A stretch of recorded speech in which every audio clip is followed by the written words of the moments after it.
150 సంవత్సరాల తర్వాత మళ్ళీ మనం ఇలాంటి హీట్ వేవ్స్ ఎక్స్పీరియన్స్ చేస్తున్నామా? ఎస్, మీరు విన్నది నిజమే.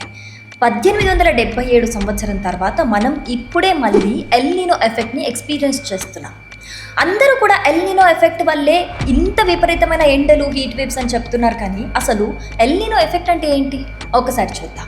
ఎల్ నినో ఎఫెక్ట్ అంటే పసిఫిక్ మహాసముద్రంలోని నీటి ఉష్ణోగ్రతలు నార్మల్ కంటే కూడా ఎక్కువగా ఉండటం వల్ల దాని ఎఫెక్ట్ ప్రపంచ వాతావరణ మార్పు మీద పడుతుంది.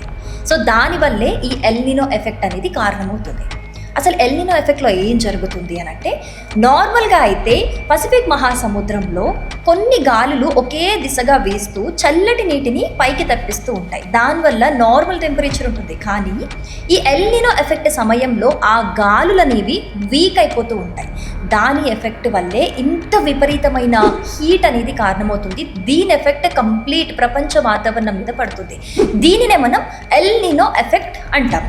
ఎస్, ఇప్పుడు ఒక క్లారిటీ వచ్చింది కదా. ఎస్, ఇది 150 సంవత్సరాల క్రితం జరిగితే మళ్ళీ ఇప్పుడే మనం ఎక్స్పీరియన్స్ చేస్తున్నాం. ఈ ఎల్ నినో ఎఫెక్ట్ వల్ల ఏం జరుగుతుంది మరి అని అంటే, హీట్ వేవ్స్ అనేవి ఎక్కువ అవుతాయి.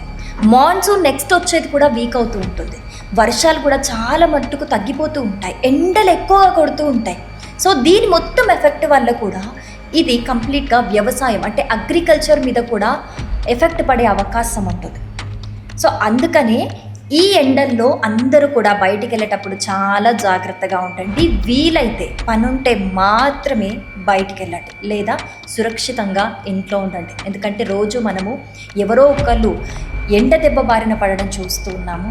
సో ఇది మామూలు ఎండ దెబ్బ కాదు, చాలా ఎఫెక్టివ్గా ఉంటుంది. కాబట్టి తస్మాత్ జాగ్రత్త.